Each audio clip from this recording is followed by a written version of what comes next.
Okay, and the third card is what truth?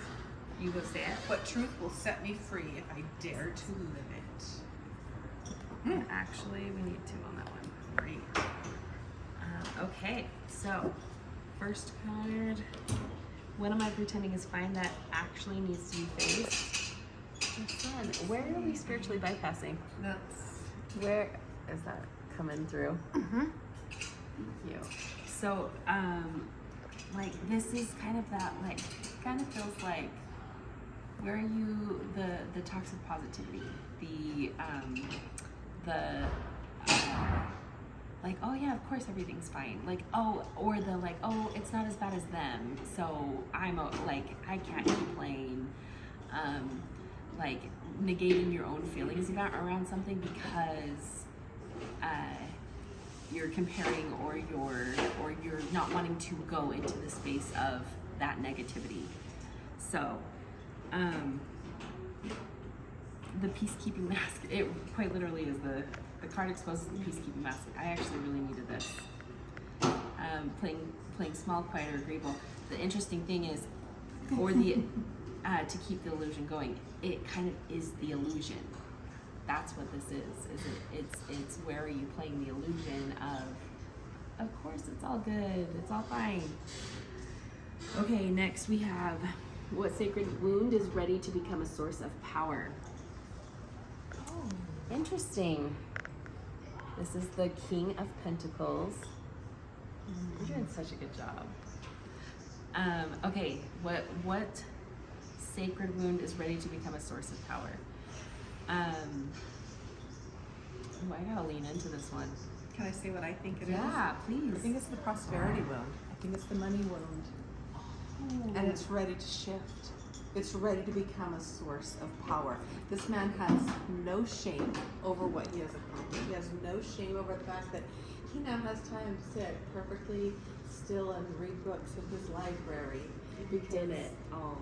Because he's okay. Yeah, he's with, settled. With the wealth, with the prosperity, with all the things. And also like in this particular deck, but I love this deck. This is an older, this is sage kind of person. So meaning second Chiron return kind of, past the, excuse me, not second Chiron, second Saturn return, post Chiron return, where, just live a little bit of life and feels good about the experiences of life, that wisdom. So the sacred wound has to do with being settled, being your own guru, which isn't necessarily the King of Pentacles, but I see it really around that prosperity piece. I love that. Don't you work with a lot of people with prosperity wounds? My gosh, the scarcity wounds, the lack and limitations. And I'm going to read what it says underneath it too, because it says, this card drops you into the Chiron Kazemi. It reveals the ache, the root, the echo of the thing you thought you had to carry alone, and how it's now alchemizing into wisdom or leadership. What I love about that is the ache. How many of us want this? This is what we're like deeply desiring. This is the goal. This is what we're working so hard for. And so the wisdom is remembering that when you get here, you look back with fondness on the challenges, the lessons, when you were in the they say it all the time that, like, oh, when you were the poorest, you not even poorest, but like, I think about this when my husband and I were first married. We lived in a renovated chicken coop. That was our first house together, and like, I loved that place, but like, hello, we lived in a chicken coop.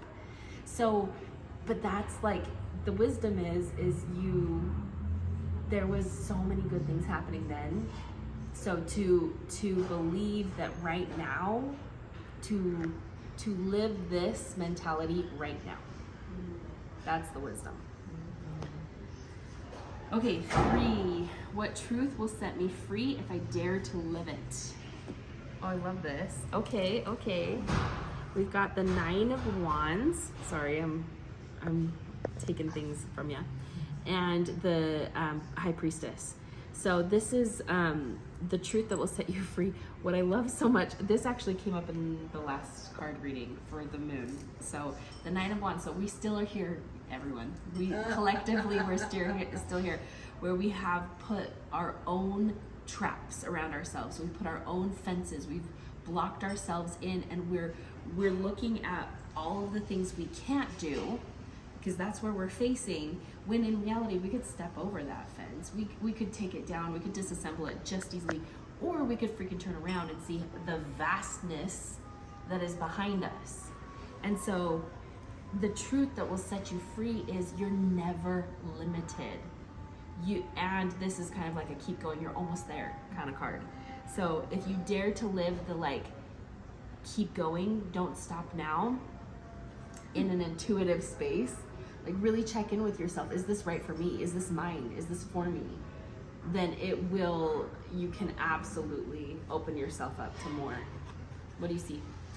A lot of the same things, like self-imposed barriers, that just having a close look at those. What truth will set me free?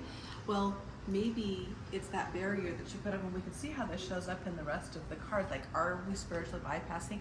Are we saying we're fine, and we want to believe that we're fine because we're afraid of saying something that might make us less fine than we actually already are? I mean, it's such a gobbledygook mess.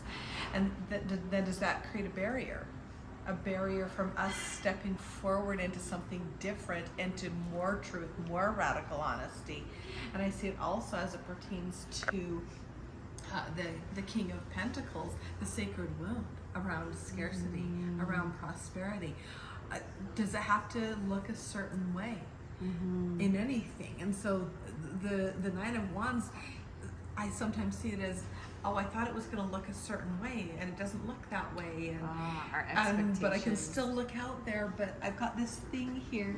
And in this intuitive way, I also love that we have two major arcana in this reading. Yeah. We have the Sun and the High Priestess. So this tells us, like, this is not to mention a big deal. Not to mention our jumper. Our jumper is the strength card. It's also major arcana. Yeah. Oh, I love this. And honestly, this feels the perfect embodiment of this Libra full moon, where it's that softness. Like, strength doesn't have to look like muscles and the strong man, or it doesn't have to look like intensity or like domination or anything. Like, what we're seeing from a lot of major leaders as like what they perceive to be a strong leader feels actually very quite the opposite, in my opinion. But this Libra full moon is like, hey, remember that you can actually have strength in softness. Remember that you can have strength in listening. You can have strength in, like, it not strength in, but strength comes from listening. Strength comes from truth. Strength comes from being true to yourself and not self-abandoning. That was one of the questions that actually hit me in the gut, that I was like, oh, interesting. So the song that comes up every time I see this card is Soft to Be Strong by Marina. And I just see that in this, the beautiful lamb, the feminine, and then the strength of the lion. But the strength of the lion comes from the lion's heart. That's where the strength comes from, is in the heart. So, yeah. Bringing up the major arcana and this being a collective reading, we get to this truly means that there's we're in a shift point. this is an ending point. This Libra full moon is a culminating event for so much of what we've all been feeling experiencing for the first quarter of 2025. So, well done. Yeah. Okay. Thank you. Thank you.